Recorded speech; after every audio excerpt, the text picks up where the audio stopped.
I introduced this activity here in the faculty. So dear students and authorities present today, it is a great pleasure to welcome you all to this round table where we will have the privilege of hearing from esteemed US and Spanish representatives.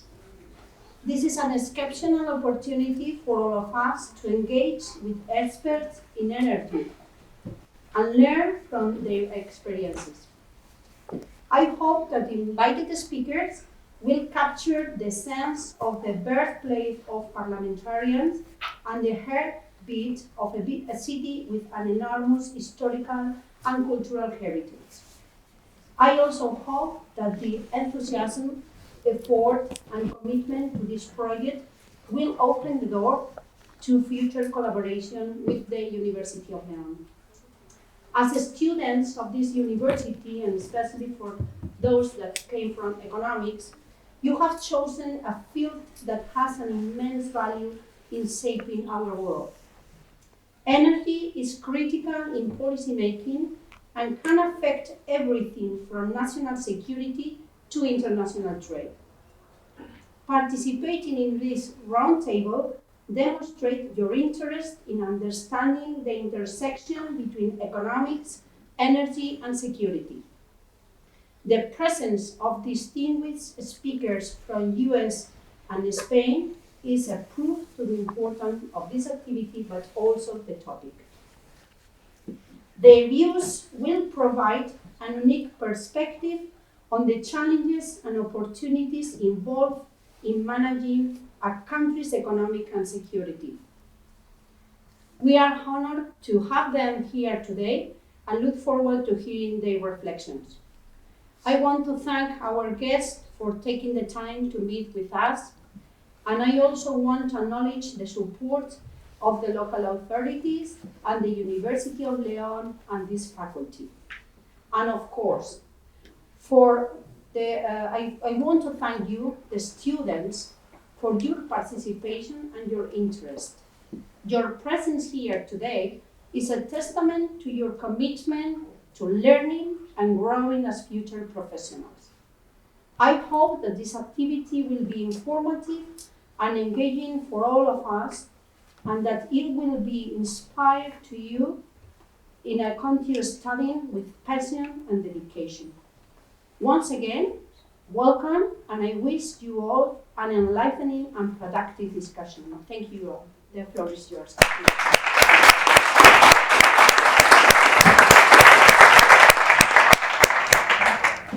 Thank you very much, Nuria, for your warm welcome. Thank you to all of you for being here. Let me introduce myself. I'm Cristina Manzano, and I'm the director of ESGlobal. ESGlobal is a publication with analysis on all sorts of global affairs. And we've been organizing this program together with the Embassy of the United States in Spain, to which I'm always thankful for it, called Defensa y Yo.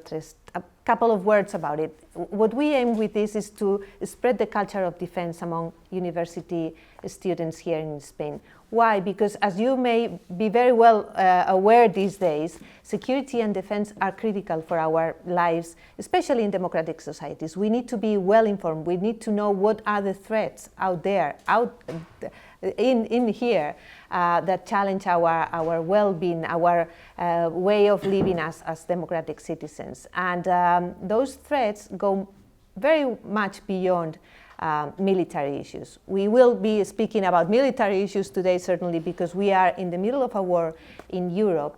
But apart from that, we all know that threats come from disinformation, from energy, of course, from climate change, from all sorts of issues. And as I was saying, we all need to be aware, and then you can take your informed decisions about whatever things you need to decide.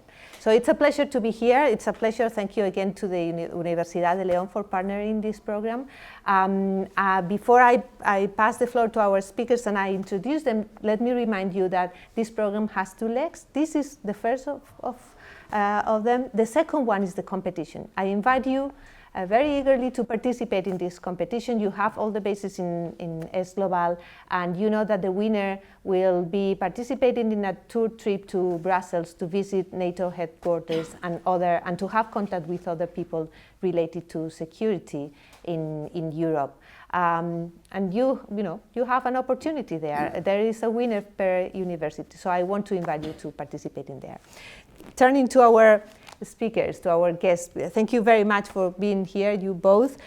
We have Ben Cahill. You have seen their CVs on the invitation on S Global. Ben is a member of the program on energy security and climate change at the Center for Security and International Studies at Washington, D.C. It is one of the most important and interesting, of course, think tanks in D.C., which is the capital of think tanks everywhere. So just said that. Coronel José María Pardo de Santayana is at the Instituto Español de Estudios Estratégicos. It's another think tank here in Spain, which I also invite you to follow because it offers a lot of analysis on all critical issues related to security. Let me tell you about the dynamic of this session. They will speak briefly for some minutes, then I will make some questions to them related to your presentations, and then we will open the floor. But it is most interesting for us is your questions. We want you to participate. If any of you feels shy about speaking English, don't worry. Speak in Spanish, I will translate. I will do my best, okay? So without further delay, please, Ben. Okay. The floor is yours. Thank you very much, Cristina. And thank you to University of León and to the faculty, to Nuria, all of your colleagues. I'm really grateful to be here. This is only my second time in Spain. I've never been to León before, and I've been busy for the last couple of days talking with researchers and government people and think tanks. So it's really nice to talk to students through a different audience. I'm really glad to be here. It's hard to summarize the last year in a few minutes, but I'll just try to talk about some themes that we've seen in energy and climate over the past year since the Russia-Ukraine war and where we go from here. This was a major shock to the global energy system. When Russia attacked Ukraine, there was a very strong effort in Europe and in the United States to counter this. There was a lot of concern that Russia was really weaponizing its energy exports to Europe. And it presented a big challenge. This is the world's largest oil exporter. If you add up crude oil and petroleum products, Russia exports more than Saudi Arabia, more than the United States, more than any country. And what we've really tried to do over the past year is cut Russia off from what has always been its most important export market. And that is a big task. It's really created shockwaves throughout the global oil market, the global natural gas market. And I think it's created a lot of questions about how quickly renewable energy can respond. And essentially, all the countries in Europe have been forced to tackle this problem in multiple ways. So to save energy, conservation, obviously this has been a huge priority in Europe over the last year. And from my perspective in Washington, it's really been a big success. I think across Europe, natural gas consumption dropped by about 13% last year. I mean, that's a big achievement. That's really hard to do in a single year. Building things faster, building LNG terminals to be able to import more gas from the rest of the world. The Repower EU plan, which is essentially a big ambitious program to grow renewable energy as fast as possible, offshore wind, solar, and connect these things to the grid and reduce dependence on fossil fuels. This is all hard stuff, and it's all been compressed into a very short time frame. It's really difficult for the EU to make these major decisions on energy and climate, and I've been impressed with how fast things have moved in the last year. From a Washington perspective, when we look at the EU making decisions and think 27 countries have to get together and decide on these matters, it's impressive that so much has happened. And obviously, we're in the middle of the first winter since this happened, and I think Europe is in a relatively good position. What happened over the past year is that a lot of European countries really focused on preparing for the winter by buying as much natural gas as possible, refilling inventories, focusing on cutting demand. And by and large, that was quite successful. Warm weather definitely helped. A lot of this, from my perspective, was just the market working. Whenever you have extremely high energy prices, people use less energy. They get smarter about consumption. But some of it was due to policy too. So this winter, the situation has been relatively good. The question is, what happens in the years to come? And we are not out of the woods yet. I think things will only get harder in the next 2 years. The reason is, until the middle of last year, you still had a lot of natural gas imports from Russia. The big drop was when the Nord Stream pipeline from Russia to Germany and other countries went to zero, and that happened in June. So now we have to prepare for next winter and the winter beyond, and you have to do it without Russia. So that's harder to do. And it's expensive. Last year, Europe imported an incredible amount of natural gas from the United States, but that came at a cost. For European companies, like utility companies, power companies, they had to pay very high prices to do this. So I would sound a note of caution. We're in a good position today, but we have to be worried about preparing for the next steps. Just a few words about US and European cooperation on responding to this energy crisis. You know, I mentioned this is a big shock to the system. I think it's probably the biggest shock to the global energy system that we've seen since the oil crisis of the 1970s. And it's linked to geopolitics, it's linked to international security in very tangible ways. I think this really reminded all of us of the importance of energy security. If you don't have energy, it's a threat to economies, it's a threat to human health, it's a threat to stability. And for many years, I think, you know, we'd kind of forgotten about energy security. And I think what it showed is that, you know, European policymakers, they made some mistakes in years in the past. Germany imported 60% of its gas from Russia. Turns out that was a mistake. It left them very exposed. Now, I think the big debate is how much longer will Europe need natural gas before it can transition to that world of rapid energy transition, growth of renewable energy, growth of wind and solar, using more electricity in the system to displace fossil fuels. That's the goal, that's the ambition. Europe is really driving towards this rapid energy transition by the year 2030 with the Fit for 55 target to really reduce emissions. It's a very ambitious goal. I think it's a laudable goal. But I think what the past year taught us is that we have to be a little bit careful. We have to be cautious, and we cannot plan for the best case scenario, the most rapid and the most smooth energy transition. We have to plan for the worst case scenario. And sometimes that means we might need fossil fuels for longer than we want and might have to continue beyond 2030. We need to invest in multiple things. It's not either or, it's both. I'd be happy to talk more about the role of the US, but maybe I'll stop there and just leave that for conversation and Q&A. So thank you. Thank you very much for this quick overview of what has happened and might happen in the future. Yeah. The floor is yours, Cornel. Well, thank you very much, Nuria. Thank you very much, Cristina, the US Embassy, to this university, to having invited the Spanish Institute for Strategic Studies to participate in this event. The reality is that we are really living through a complex, difficult, and key moment in history that we thought this would never happen. So from all the scenarios we could think about 10 years ago, this was the worst case scenario. Not a standard scenario, it is the worst case scenario. So we are living through a very complex time. In Spain, we have been focused for a very long time on energy transition.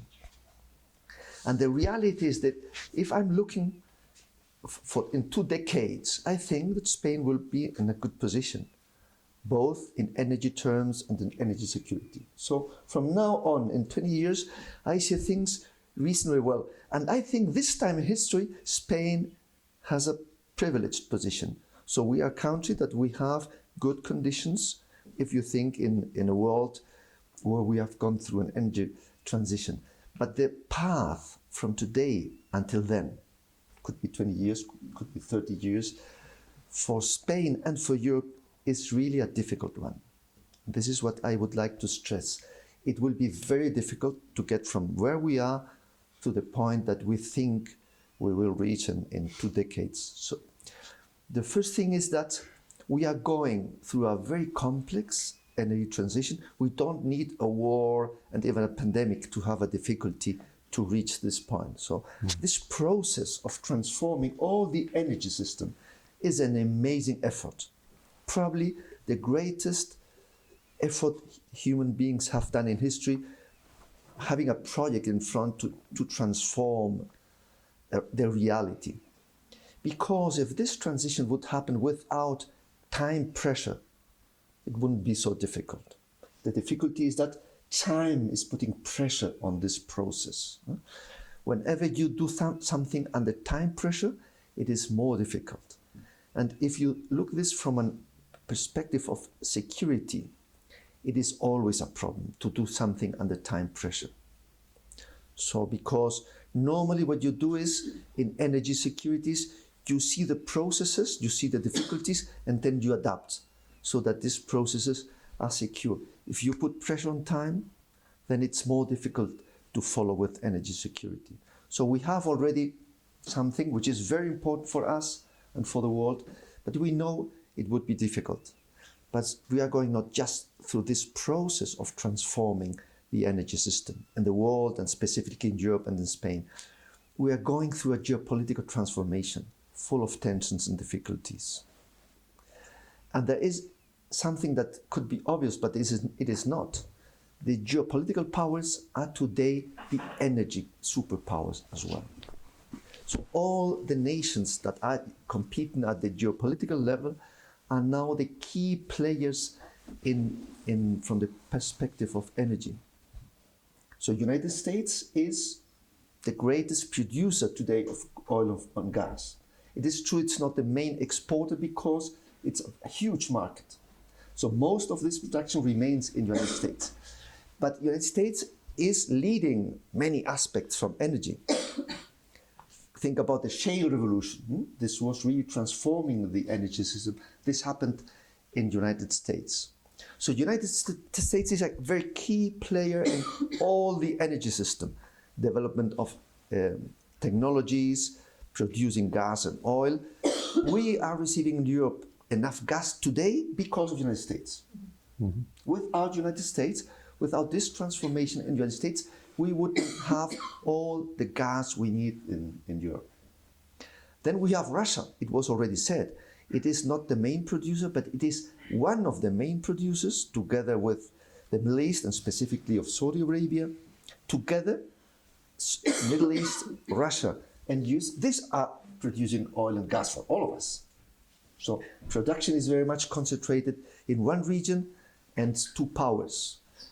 But Russia was and still is probably the main exporter of gas and oil together. Of oil, of course, but gas as well.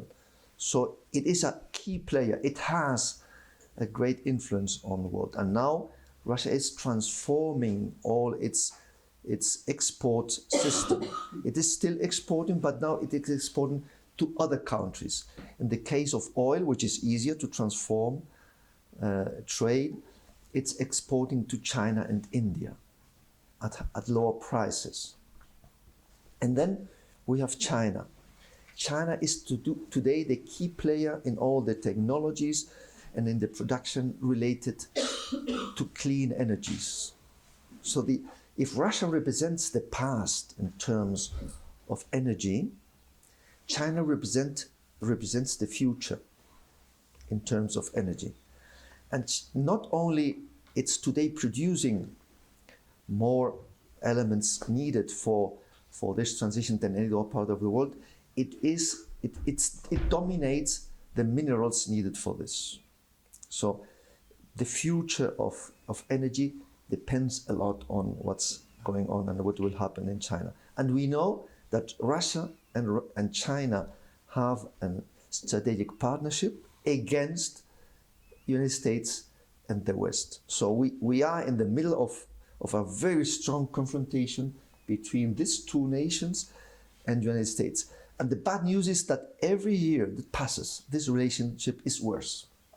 This year is worse than last year, and so we are still in a process where this strategic competition is intensifying every year. And to have a success in transforming the energy system, we would need to have collaboration. So the geopolitical circumstance and the energy needs are in opposing directions. So this is already a problem we are facing today to transform the energy system. Another problem is that we, the developed countries, we see the things from a different perspective than the non-developed countries. So it is a difficulty to have a good understanding. They say, you, the developed countries, you have created a problem, and now we have to pay for this. Mm-hmm. So there is a very different perspective. So all these are difficulties that we are facing to solve this circumstance. And then we in Spain have a strong different position than other European countries. Again, some good news. We are not so dependent from Russia. So for us, this crisis in Russia hasn't had the same impact. We are part of the European Union, so whatever happens there has an impact in Spain, but we are not dependent. And we were ready to face this because we had an infrastructure that permits us to receive LNG without building anything. Even we have more capacity than we need to receive LNG, liquefied natural gas, in Spain. We had a bigger, we were paying for an infrastructure we didn't need it, that now has helped us to face this problem.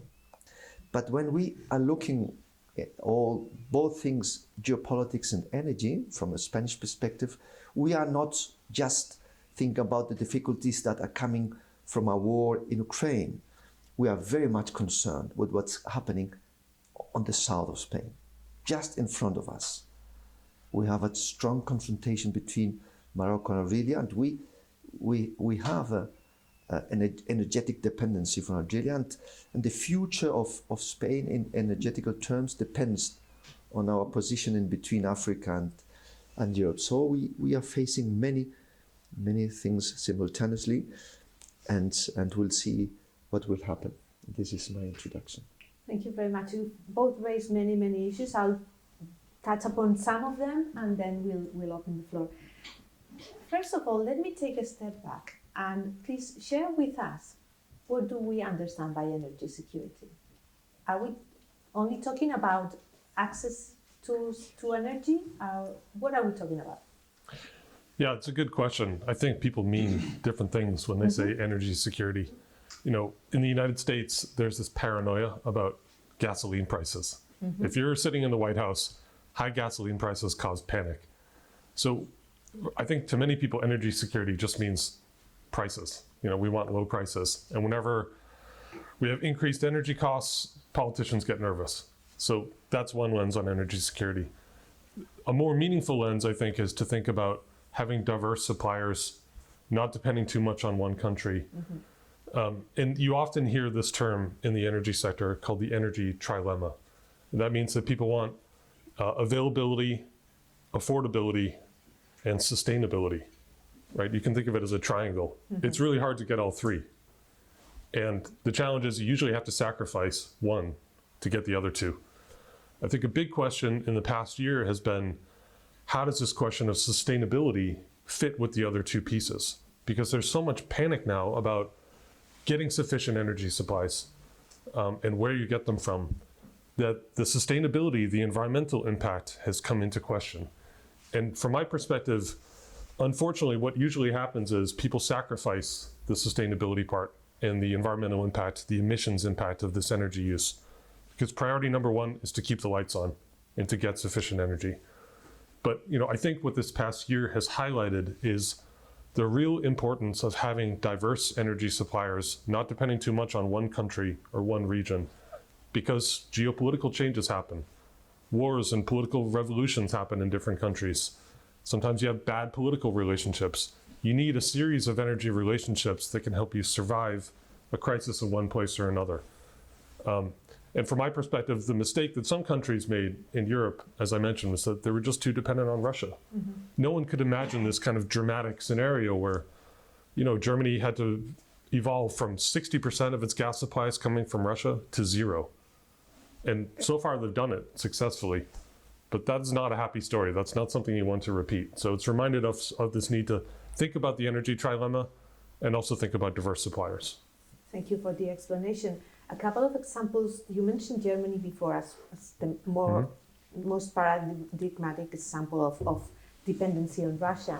A couple of examples, very recent ones from the war on changes, policy changes in Germany that affect sustainability. The third pillar is that they just announced that they won't be complying with the norm of the European Union to end the sale of diesel cars by 2035, which affects us all. Germany just announced that they won't, and also their return to carbon. While that happened before, that in fact happened when they announced the end of nuclear, but that is still there. So you've both mentioned the geopolitical aspects and the dependency, the need to diversify suppliers. And you've mentioned the US, of course, but also Russia, Saudi Arabia, Algeria. Those and many others are autocratic countries. And this war has also been portrayed as a war between democracies and autocracies. And the fight with, the global fight with fight is not the right word, but confrontation with China also goes to that point, democracies versus autocracies. Is there any way to soften the impact of dealing with autocracies, of regimes that may not comply with their contracts, with the norms that they have accepted as an international provider? Well, today the relationship is worsening, as I said, but we would like this situation to change, and this will not happen by changing the political systems. So, if we think that the future of the world depends on changes in the political systems, this can happen, of course, but it's not. Now, dynamics are not going in this direction. So somehow, the world needs to build some kind of new bridges. Something similar to what happened during the Cold War. The relationship between the Soviet Union and the United States and the West was horrendous. Understanding was zero. There was no trade. So there were two completely different worlds. But through time and through crisis, slowly, these two blocks were building some kind of bridges, some kind of understanding, some kind of dialogue. And during the Cold War, sometimes the period the relations improved. So and we have seen at the end, even very quickly. So somehow I don't know how today, because situation is, we need to build.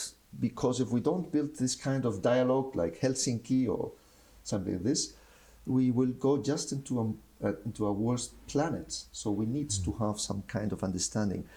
And I think the first thing we need to change is the wording in international relationship. Because if we use this tremendous vocabulary when the powers relate between themselves, then the other will answer in the same way, and this will. So it is difficult, but somehow it is needed to create any kind of mechanism, because the drama today is that the last mechanism that exists to control of weapons has disappeared. Many of these mechanisms were already forgotten or were taken out of the system before this crisis. Now they were very much needed. And now we have absolutely nothing. This all were created between Russia and the United States. China was not participating. But now, of course, China has to be part of the system as well. So this, if this happens, who knows? This will be key to trying at least to avoid the situation to worsening. If we go back to Europe this year, the coming winter, you've described that we did quite well. The reaction was very rapid to confront, to end the dependency on Russia. We had field repositories there. But your forecast for the coming winters, not just the next one, the following ones, is not so good. Why is that so? Well, last year, about 2/3 of U.S. liquefied natural gas, or LNG exports, came to Europe. And that was a big change from years past. What happened essentially was that in late 2021, even before the Russia-Ukraine war, European gas and electricity prices really started to soar. because we already saw signs that Russia was going to reduce gas supplies to Europe. So that created a bit of market panic, the prices ran up, and then everything was turbocharged after the war started. And gas prices rose so much in Europe that it sent a really strong price signal, and it attracted supply. Basically, Europe outbid everyone else in the LNG system. And US LNG is somewhat unique. Historically, LNG has been sold in long-term contracts.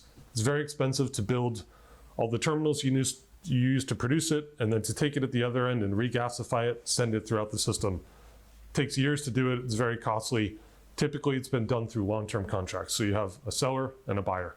US LNG is different. It's very flexible. What I mean by that is that if you take US LNG, there's no restriction on where you can send it. So if you're a Japanese or Korean gas buyer, and you decide, well, I don't need this gas because I'm having a warm winter, the weather's not bad, my demand is not that strong, you can resell it. And so what happened last year was that all available cargoes flowed to Europe. And that's why you saw this huge run up in gas exports from the United States to Europe. The problem is there's not much left. The US LNG system is completely contracted out. There's no more spare capacity. And we really don't have new supplies coming online from now until about 2026. Around that time, we'll have a big wave of new US LNG projects, and Qatar will also have a huge expansion of LNG. Until then, it's going to be a pretty tight market. And the big challenge is, last year, demand in China was quite soft. So LNG demand in China dropped by 20%. The reason for this is that we had zero COVID policies in China. People weren't flying, they weren't driving. Industrial activity dropped a lot. Electricity demand dropped a lot. So you saw this big decline in gas. And all the available gas from China, almost all of that went to Europe. If you compare the two figures, the lost volumes from China, the extra gas that Europe bought, it's almost 1 for 1. So what happens if China comes back? What happens if demand rebounds in the rest of Asia? Things could get very tight. And at that point, basically prices have to rise here because Europe has to pay higher than Asia does to attract the supplies. That's just the nature of the system. So I do think that's a risk. And right now we have pretty low gas prices. It's actually declined a lot in recent months, but I wouldn't be too confident that will continue. There's definitely a risk of a price increase.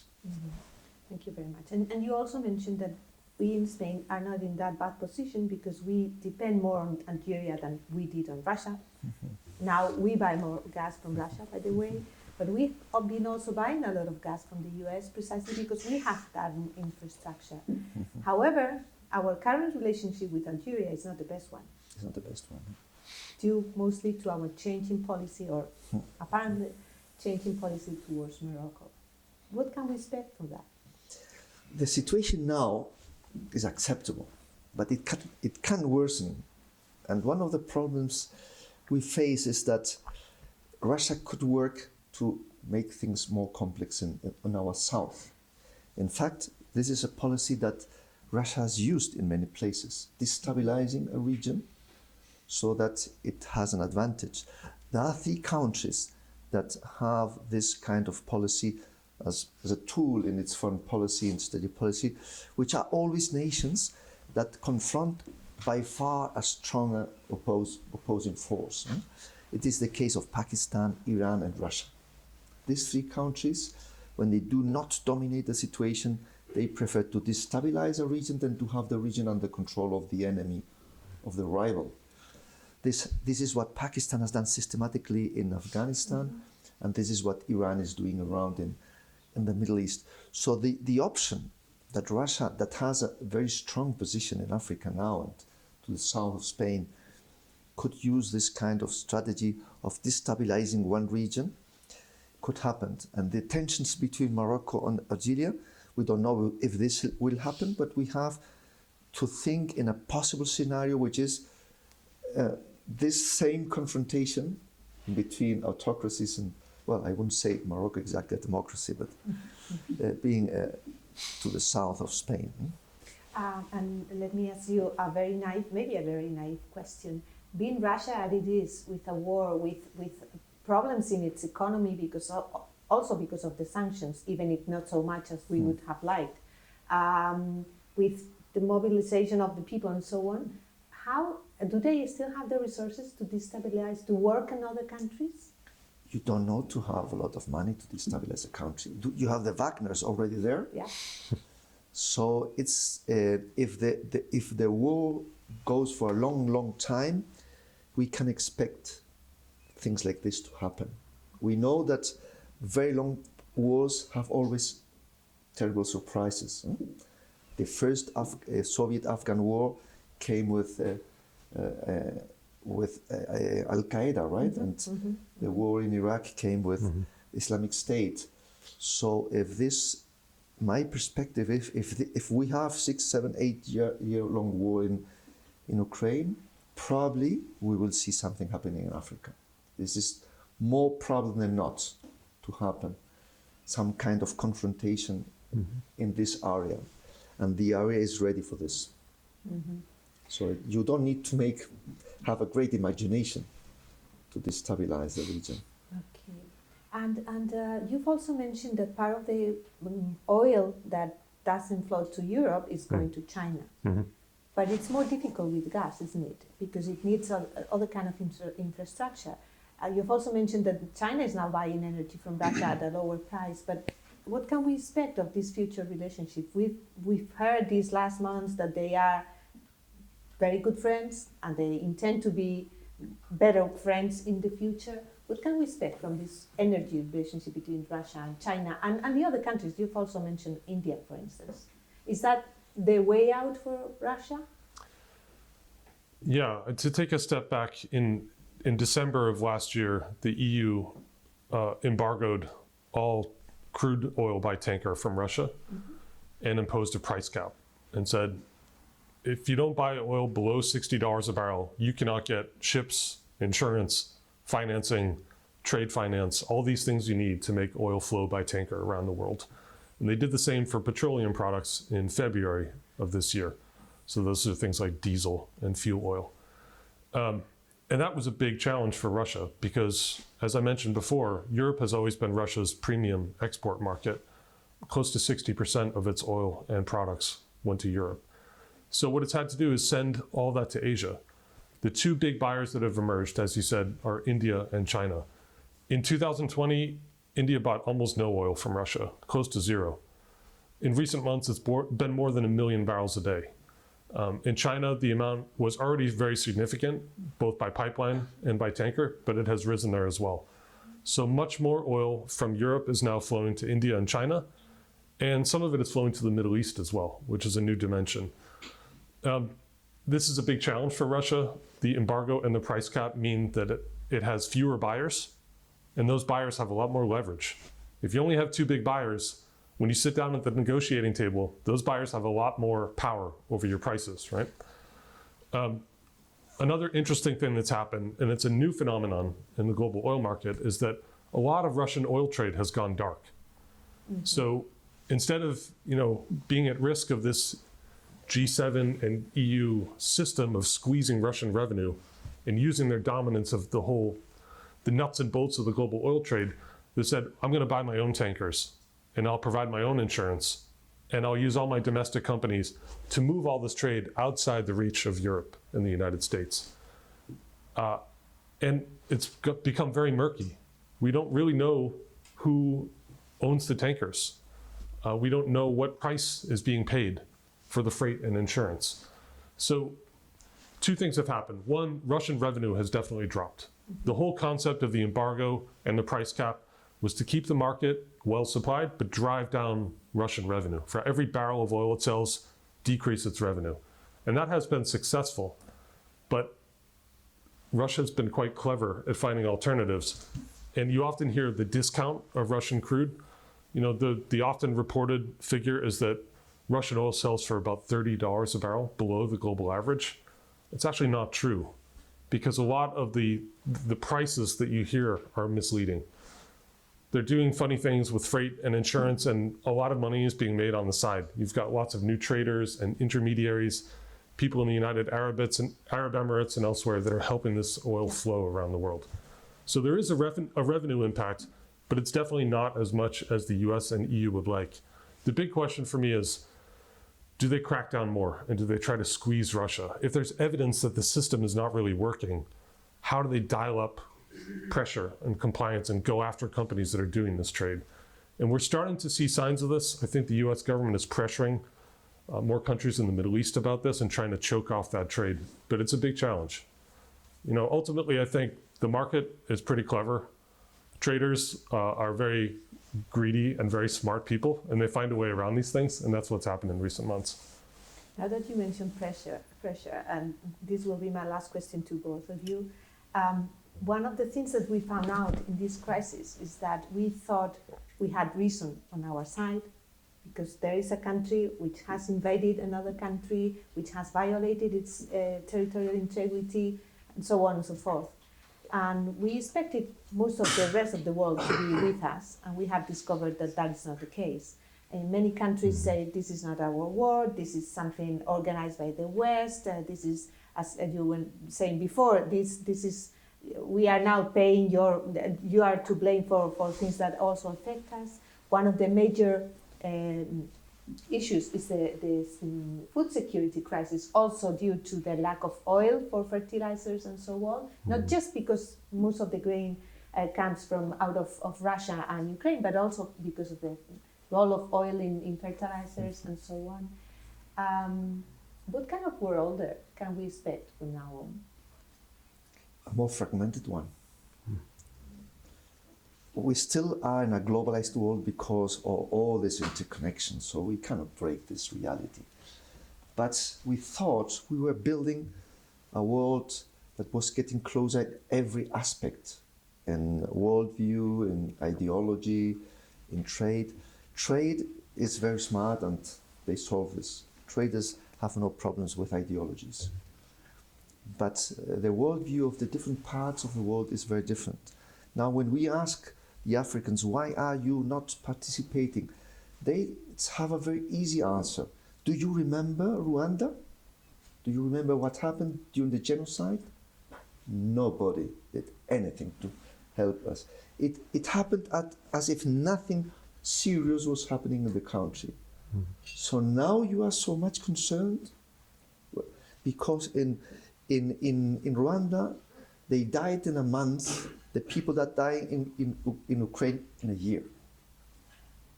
So why did the world remain so quiet, so indifferent? It's very difficult not to know. We had a visit from Pakistan, I remember, in the Spanish Institute of Studies, and they told us, is there any relationship with the color of the skin in your reaction to Ukraine? Because we had refugees coming from Syria. They are of the white race, but are not so light skin, and we have had a very difficult reaction. So it's not so easy. And at the same time, if these countries think about their own recent history, they think during the Cold War we were used for strategic purposes that were not our own purposes. So we will make a strong resistance again to play in a geopolitical play of others. So personally, I think for me it's very easy to understand how they react. I would suggest that this would be the natural reaction. So we are too much convinced that, and at the same time, there was a time when both Europe and the United States, we were so dominant. And we were really the model all the societies were following. They had no choice but to follow us. Now they can choose. Do you want to add anything? Yeah, a couple quick points. I totally agree that the perspectives on this war are really different in the global south. I mean, if you talk with people in the Middle East, they say, where were you when the war in Yemen happened? Or the continuing war in Iraq and Syria? Why is there so much focus on Ukraine? It is something that you constantly hear from the Middle East, from India. They just have different perspectives on these things. You know, in terms of the market, I really agree that it's a more fragmented market. There's a really clear sense that the US and Europe are moving on one trajectory, and the rest of the world is saying, great, that's good for you, but I need to focus on my own energy needs and my own economic development.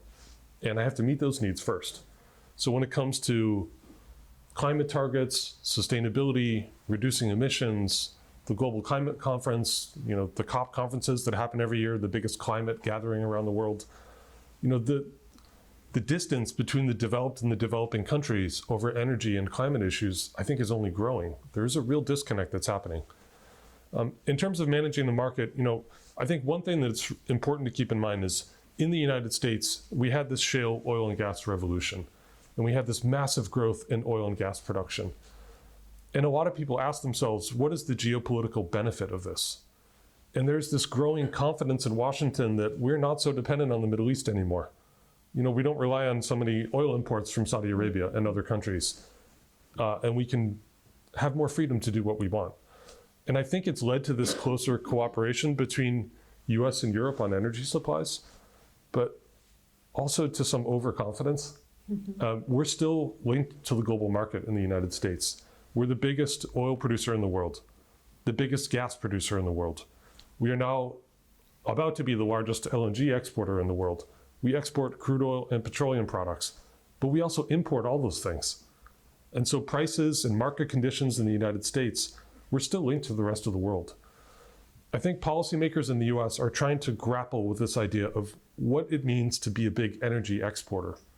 Because for 40 years in our country, ever since the oil shocks of the 70s, our entire focus on energy security was about protecting ourselves from external shocks. Well, now we have this new power in the market as an exporter. And I think sometimes we have to be thoughtful about how we leverage that power and that we're not too confident with it. So these issues like the EU embargo and the price cap, it's really early days, but it's creating this more complicated, fragmented market. And I worry that we're taking some steps that are leading to kind of what Daniel Yergin, who's an oil historian, calls a partitioned oil market. Europe and the US on one side, the rest of the world meeting its own needs on the other, and growing tension between the two. Wow. Who wants to go first? Who has questions? Please. We've seen since last November in the US that power substations are being attacked by extremist groups. Is this going to affect in any way to the US being a key player in the energy market? Yeah, there have been some mysterious attacks on power stations. I don't know why you would take a gun and point it at a transformer and shoot it. I don't know what the point is. It seems strange to me. I don't know why it's happening, but I think the impact of those things is relatively small. But you raise a good point here, which is that as the US embarks on this energy transition, a big part of it is electrifying everything. So transitioning from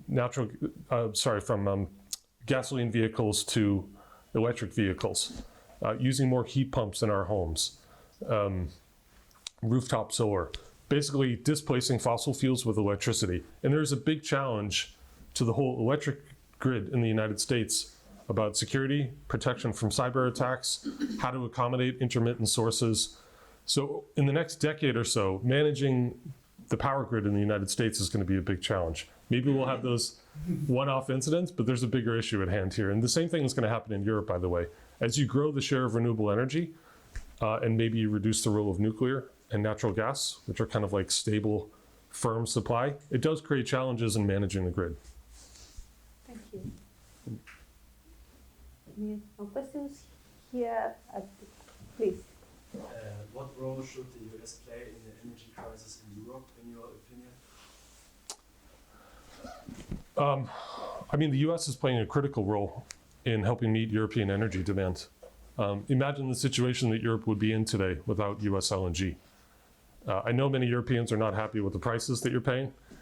It does come at a premium, it's expensive, but it was very fortunate for Europe that we happen to have this really rapid growth in gas exports in the United States at a time when Europe needed it, and the flexibility in the system so those cargoes could be diverted from every other market. If that didn't happen, things would have been much harder this past winter and would be much harder in the years to come.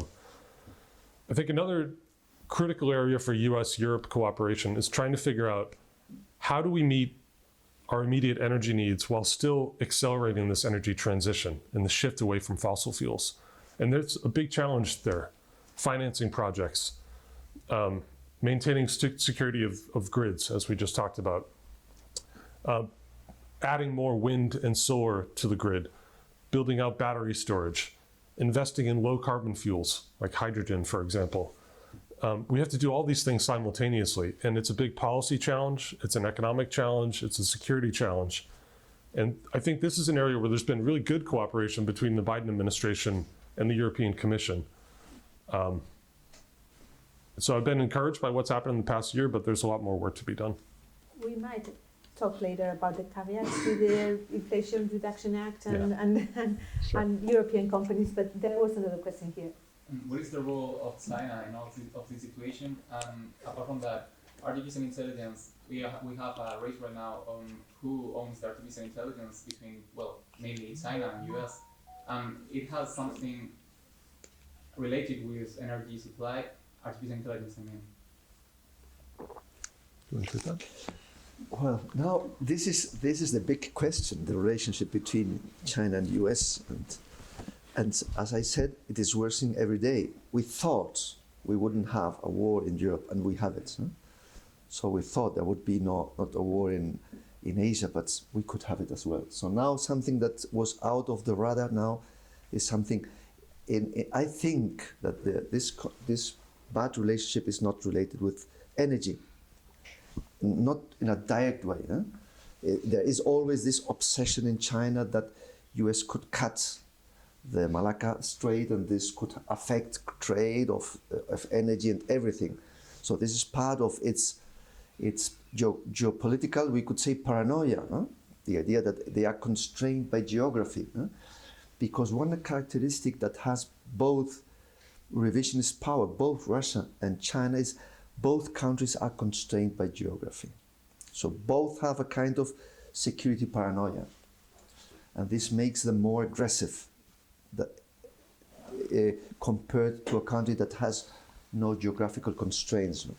But the relationship is not about mainly about this. The question is, China has decided to adapt the world order to its own needs, and US is trying to protect the world order as it is today, or as it was yesterday, I would say. So it's more about how the international system should work, and two ways of understanding the world that are every year more confronted than they were before, and a kind of thinking which is both, I think, in the United States and China, a strong part of the leadership thinks the war is inevitable. So when there is already a significant group of people think at the end we will have a war, there is a kind of war mentality which is very difficult to fight. If you read the US national security document, the last published by the United States, they say China is the only power with the intention and every day more with the capacity to transform. So the idea means that today China is not as strong as it would be next year. So this could produce in a US admiral, the idea is, Mr. President, if we have to go to war, better today than tomorrow. So this is an internal pressure in the United States. So it's more difficult to say, let's have a good understanding with China. Say, well, in this case, you have just to wait 10 years, then China will be in a stronger position. So the idea to have a good understanding is against strategic thinking. So this produces a dilemma. We need to have a better understanding, but at the same time, somehow, I'm not convinced that we should improve our relationship. And this is deteriorating the relationship between the two main powers in the world. It is really difficult to solve. There is a kind of need of change in the leadership, but Xi Jinping, we will have it for a long time, I think. So it's a very difficult dilemma. Ben, do you want to add anything to that question? I'm a little bit more optimistic that we can avoid conflict. I definitely hope so. No, but I haven't said that it's avoidable. I think that many people think it is. We are going in this direction. I haven't said that I think we are going. I only said there is a dynamic in the system, so that many people start to think in this direction. No, I totally agree with that. I think the direction of travel is bad. I mean, I can tell you in Washington, the attitude towards China has really changed in recent years. 10 years ago, there was a lot more effort to engage, understand China, talk to each other, maybe support US businesses that were looking for opportunities in China. Now it's really turned. And there's kind of consensus among Democrats and Republicans, left and right in the United States, that China's the big threat. It's become sort of an organizing principle. And the issue of Taiwan keeps coming up, so that worries me a little bit. Maybe just one quick point on China's role in the global energy system. For 20 years, this incredibly strong economic growth in China has really driven commodities demand.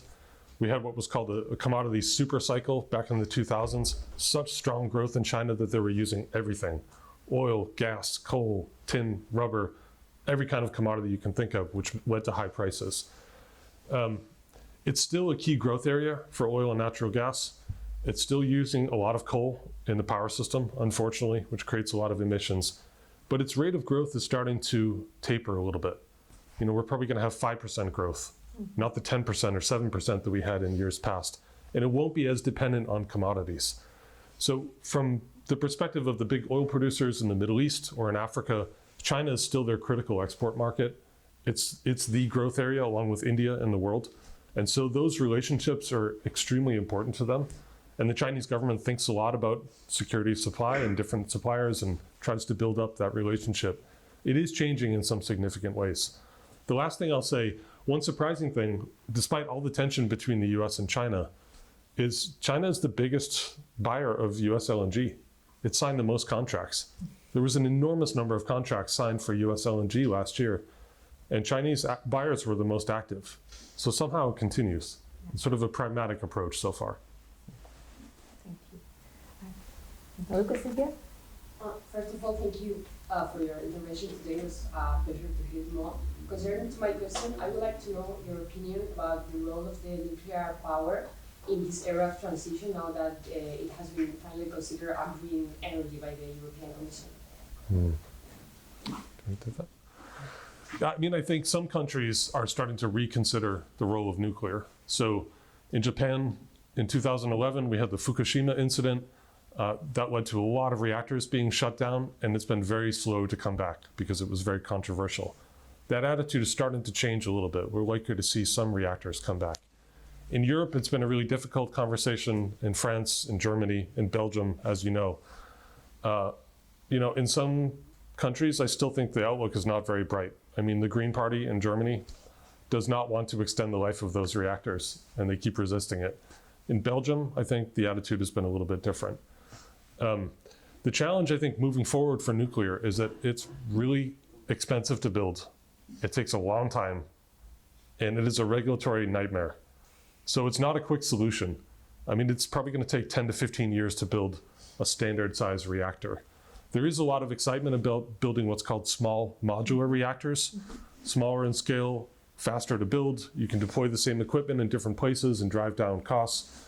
In the US Inflation Reduction Act and in Europe, there's been a lot of focus on SMRs, small and medium-sized reactors. So there's some optimism there. But there's always this debate about nuclear. Nuclear advocates really want to increase the role of nuclear and see it as a real solution to the climate challenge. I'm a little bit more skeptical of the growth story. I just would say that in Spain, even if there are people that think that could be a solution for Spain, it's out of option. This could change in the future, I don't know, but now it's not an option that Spain is considering, so far I know. And there is another dimension that is relevant from the geopolitical point of view, is that China is the country that is building more nuclear plants in the world, a huge difference to the next. And Russia is the country that is building more nuclear plants outside its own territory. So both countries are winning relevance in the nuclear dimension of the world. And this, related to the possibility of building nuclear weapons, has some relevance. Let me ask you, why are you so certain that nuclear is out of the question in Spain? Is it related to the political party in government? Yes, and I think that the discussion has already gone, and the answer has been no. Okay. But I say, so far I know. Okay. So far I know it's out. This could come back.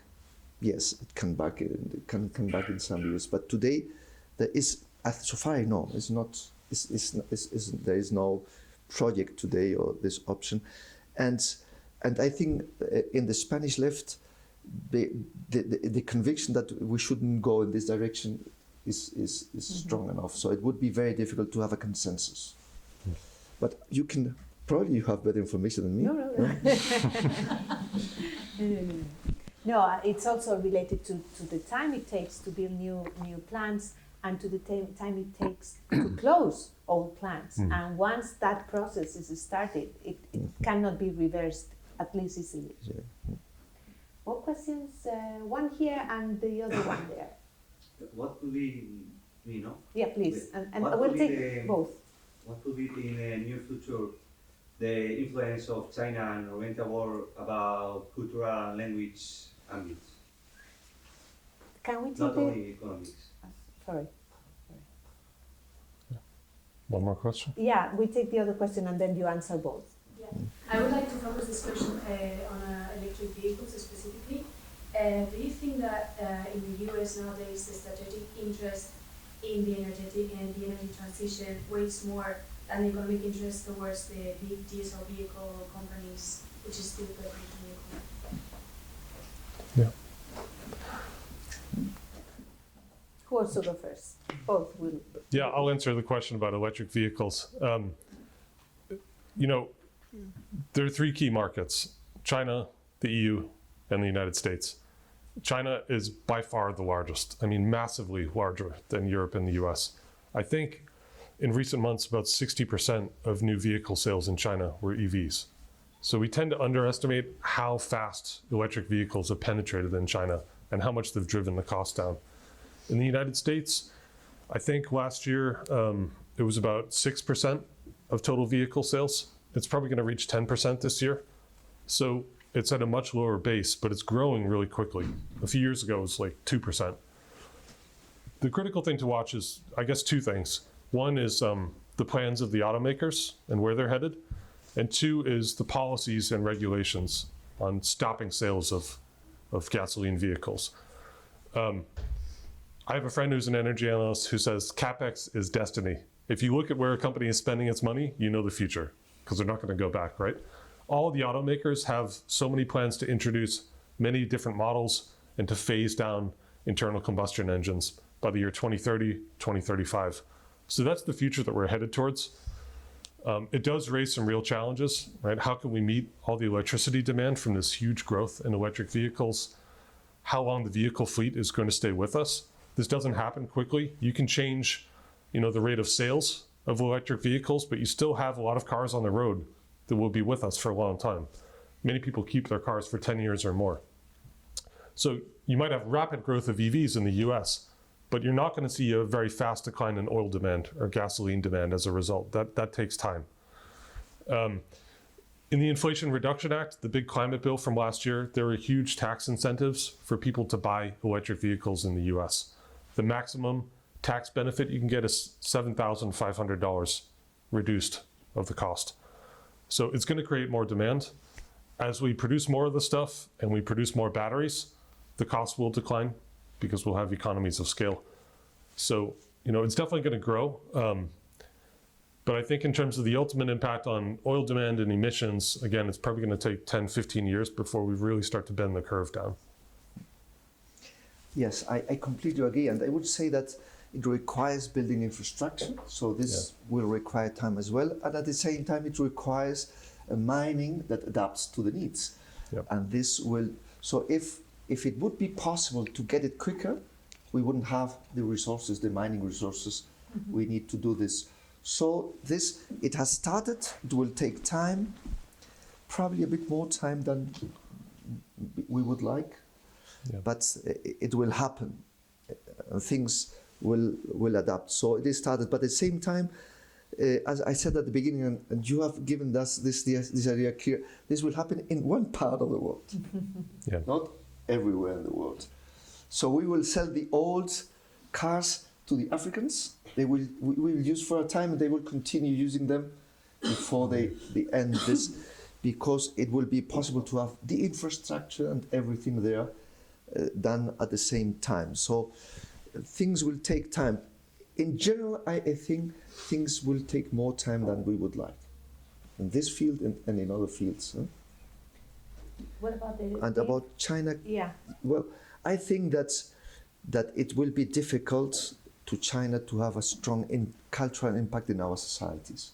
I think one of the characteristics of the West is that we are universalists. We think that our values are universal. It's very difficult that we will change this.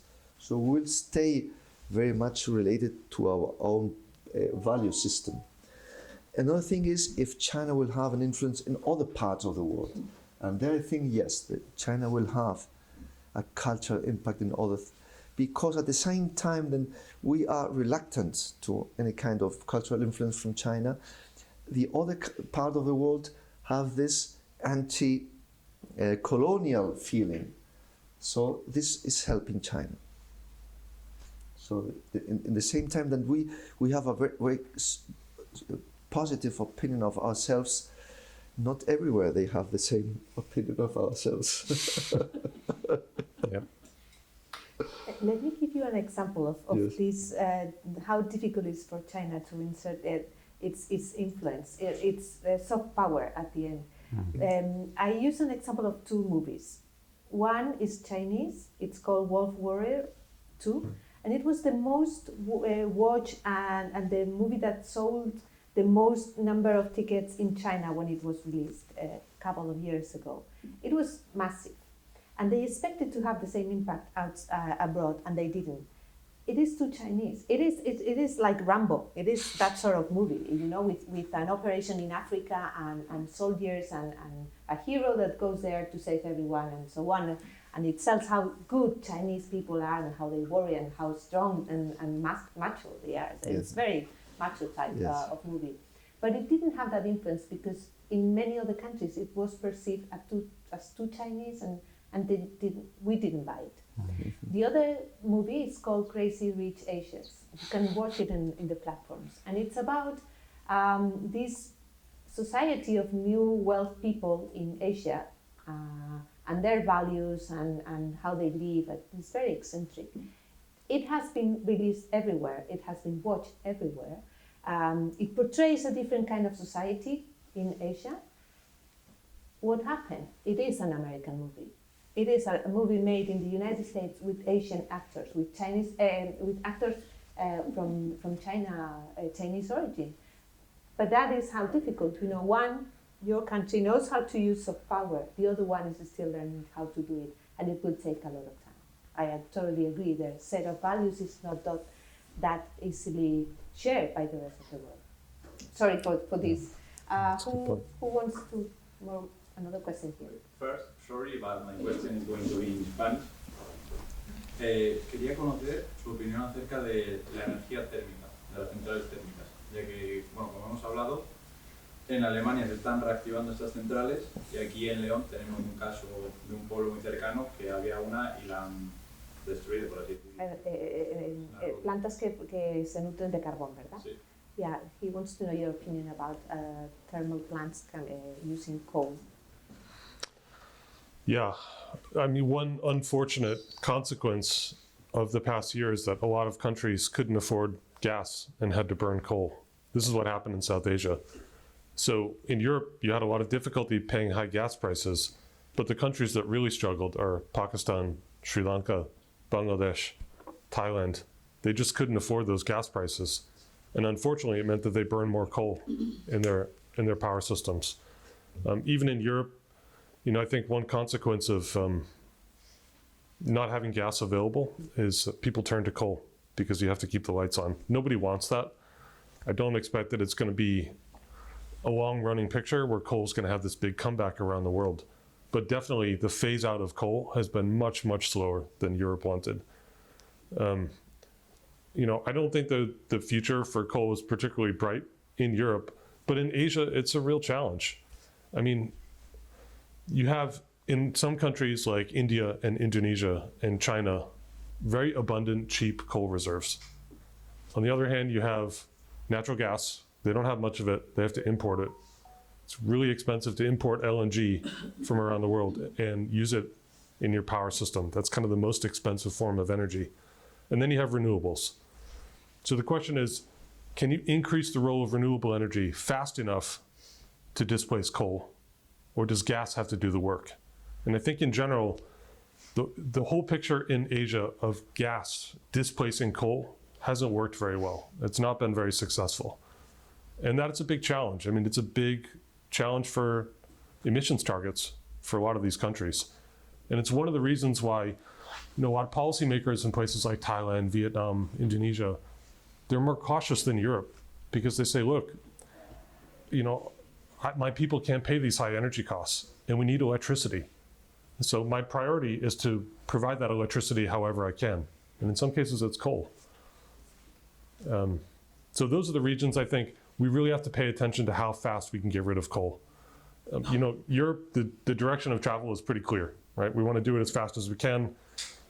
We saw some bumps in the road, but we know it's happening. In the rest of the world, the picture is definitely not so certain. I would just add one thing related with what you said about China, the possibility of the growth of gas demand in China. If this happens, which is very probable, right? 60-70% probability that this happens, that the growth, then this will get even worse because prices will get higher. We Europeans could probably still buy the gas we need, but at the expense of the rest of the world. So if we get the gas we need this next winter, it will at the expense of Pakistan and all these countries that then they will burn more and more coal. Yeah, I would just add the role of natural gas is different than oil in different countries because it's used for lots of different things. You use gas for power generation to create electricity, but also in industry and in households to heat your homes, and a little bit in transportation too. So it's a much more varied use. And country by country, the role of gas differs quite a bit. So in China, for example, gas is really used for industry. It is used in power generation, but I think the share of gas in power generation is only like 7%. It's actually quite small. So as you said, that does create a risk. If China decides, I can't burn all this coal because the pollution is so bad that I'm having all these public health impacts, that's a big increase in natural gas demand. And that does have ripple effects in the world. Any other questions, please? It's a question from the corner because when we were talking about nuclear energy, you said Russia is building a lot of nuclear plants outside of Russia. Being Russia an exporter of oil and gas, why does Russia want to build in other countries? Why does Russia want other countries to be self-sufficient with nuclear energy when they just can sell them the oil? Well, they have a very spread different interest in the field of energy. So they have uranium as well, they have coal, they have gas, they have oil, but at the same time they have very relevant geopolitical interests as well. So they have had a very efficient energy diplomacy. There are two things where Russia is very strong internationally, which is in energy diplomacy and arms selling. And these two things is permitting Russia to maintain this high standard of resistance in this war, because people thought, well, Russia is not rich enough to maintain and sustain such a long war. But we see they are doing this because the weapons they exported, now they are using. We in the West have more difficulty to get the ammunition we need to fight in the war than the Russians. They have a very powerful military industry behind them because they were already weapons exporter, the second weapon export in the world after the United States. But at the same time, they have very strong and powerful energy companies, very strong. Even in the last years, they have nationalized companies that were already private, or they have gotten more percentage of companies that were private. So there is a stronger national interest in the control of these companies. And now they are using this very efficiently. So this permits them to have good relationship. In fact, it was a surprise when Russia intervened militarily in Syria. In a very short time, they got contracts with almost every country in the region. one with nuclear, the other with gas, other with weapons, all this mixed. So they became a kind of indispensable country in the Middle East by combining all these different diplomatic approaches. You can read a piece on Global we published at the very beginning of the war with a list of the interests of Russia in all the African countries. And it's just as you described. In this is energy, in this is weapons, in this is Wagner, in these are both. And it's amazing. You see all the list there, and it's really amazing how important their interests are and how ingrained they are in the continent. Any other questions? Please. If we are losing our position in African countries and as well as China and Russia, I mean, like there are like two battles completely different. Do you think that in the future Europe and US will be like alone themselves? I mean, like there is a rest of the world you mentioned before, but what happens if we are just alone, the only ones that are together? No, this won't happen exactly like this. Still, the United States has a very good relationship with many countries all over the planet. And Europe is not as strong a diplomatic power as the United States. So this clear division will not happen. But what will happen in Africa is that China and Russia is winning positions now. France is the loser in Africa. And this is not good news for us. And Spain has ambition to have a stronger presence in Africa. It was possible, and Spain was working in the right direction. I don't know if today this is possible. We have this famous Plan Africa. We are already in the third Plan Africa. And things were going not very, very well, but reasonably well. Now I see this very difficult to continue in this direction. And the result of the war will have an impact on this. We don't know how long this war will be and how this war will finish. But depending on how all this happens, this will have an effect in Africa for sure. Do you want to add anything to that? Yeah, just briefly. I mean, right after the panic over Russian gas supply started, Europe went out to all kinds of countries and said, let's reestablish our energy relationship and see if we can build it and locate new supplies. And that meant Algeria, Azerbaijan, Norway, of course, the US with the LNG supplies and others. I think one thing to keep in mind over the very long term is that the role of fossil fuels in the global energy system gradually will shrink. And that probably means less energy trade. I mean, you will see some electricity trade across countries through long distance transmission lines. But right now we have a global energy system that's very much based on this extensive trade of fossil fuels. Crude oil, petroleum products, natural gas, it flows everywhere. In a future where we electrify everything and electricity becomes a much bigger share of our energy consumption, more of it will be produced at home. So it is going to shake up some of these long established relationships between North Africa and Europe, between the Middle East and North America, between the Middle East and East Asia. I mean, this is not going to happen tomorrow. It's not going to happen by 2030, but slowly these energy relationships evolve over time. And I think a key role for the US and Europe is what role can we serve as technology leaders? How can we help advance energy ambitions? How can we help provide finance and support for the clean energy transition in these countries? And that's proved to be very hard to do, but that's kind of a long-term trajectory. We have time for one question. Please. A la vez, prefiero hacerlo en español. A la vez que Occidente prohibió la importación de petróleo ruso, gran parte de ese petróleo ruso fue a países como la India a refinarse. Y nosotros estamos comprando ese petróleo ruso de la India. ¿Tiene sentido las sanciones en ese caso? Have you understood it? Okay, as the West banned Russian oil, that oil is going to countries like India, and we are buying that oil from India. So, do sanctions make any sense? That's a good question. I mean, with the EU embargo and the price cap, policymakers knew that Russia would sell more oil to India and China. And they basically said, if you get a big discount, if you get cheap oil and you buy more from Russia, that's fine, as long as you only pay a certain price for it. So everyone knew that refiners in India and China would buy cheap Russian stuff and produce more. And in fact, they can buy in India, they can buy Russian oil, refine it, create gasoline, diesel, all these other products, and sell it to Europe. That's allowed.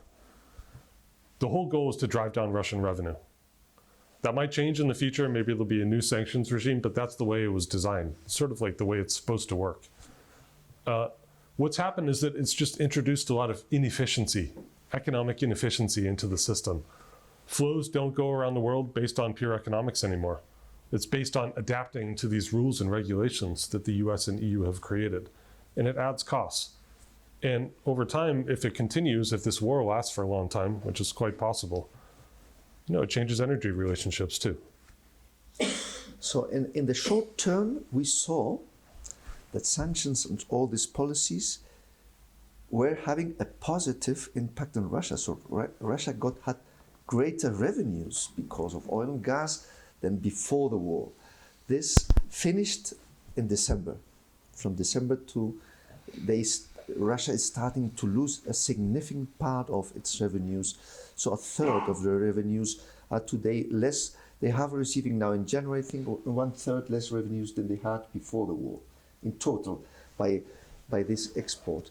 If the war is 3-4 years, over the next 3-4 years, for sure Russia will lose revenues. Mm-hmm. So it will have an impact in Russia. So Russia is paying now the consequences, and this will, I don't know how many years, but several years. Once this period is finished, there is even the possibility that this changes, because Russia is starting to build new pipelines, gas pipelines with China. This will take the first 7 years, the next 15 years. So in this time, 15, 20 years, it could happen that Russia has already redirected this trade. And Russia is a very resilient country, so it's difficult to know why, but they always resist more than what we expect. Mm-hmm. True. So for example, in the year 2014, they had both the problems because of the war and the problems because of the prices. The prices were sinking. And at the end, they solved the problem. They adapted the ruble to the price of oil, and at the end they were having better revenues in rubles than any time before, not in dollars. But Russia produces in rubles and sells in dollars. This is the best trade you can do in the world. Mm-hmm. You produce something with a lower price, your own, and then you sell it with a strong currency, dollars. So by playing with this element, Russia survived very well economically to the crisis of 2014. Now they are resisting more. It is very difficult to know exactly how things will happen, because when you see GDP, the weapon production is part of the GDP, but it's not producing richness. So it's very difficult to know how Russia will. But in 10, 15 years, Russia could redirect this trade and start to make business again. Why? Because the world needs oil and gas, and still will need this for 3 decades, probably 4 decades. So the world, and Russia is a geopolitical monster, basically because it's big enough to be a geopolitical monster. So the world will need all the minerals and all the natural resources of Russia. So the world, because the world needs these resources, will have the way to get this. Remember, we said that for energy transition, we will need a lot of minerals, probably Russian minerals as well. Mm-hmm. So they probably, in a longer term, if they survive this war, they will find the way to redirect all this trade. And one very concerning thing is India, because India has excellent relationship with Russia. Now India will require a lot of these natural resources, and they are thinking about having a trade corridor through Iran. So imagine now Iran as part of the picture as well. So there is the situation is complex. Yes. I can just making a final question. There was and we were talking about that at when we met this morning. There was a headline in the New York Times this morning, research done by them, that the attack on the sabotage on the Nord Stream could have been done by pro-Ukrainian groups. What's your bet? I think that we don't know exactly what has happened, and it will be very difficult to know what has happened. But I think it has not been Russia. It has been an enemy of Russia. What enemy of Russia, I don't know. Yeah, I don't know what happened either. There are a lot of investigations underway. It's mysterious. But if there is evidence that some pro-Ukrainian group or Ukrainian military intelligence or someone blew up the pipeline, it is going to change attitudes in Germany, for sure. Because, as I mentioned, Germany was so dependent on gas supplies.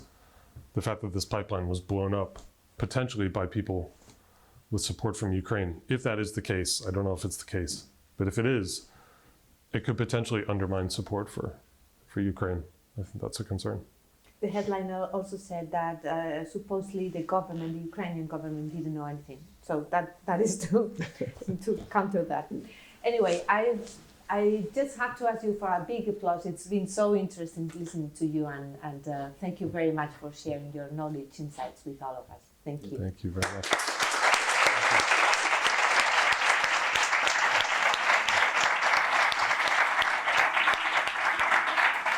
And don't forget, we wait you for the competition. Present your proposals there.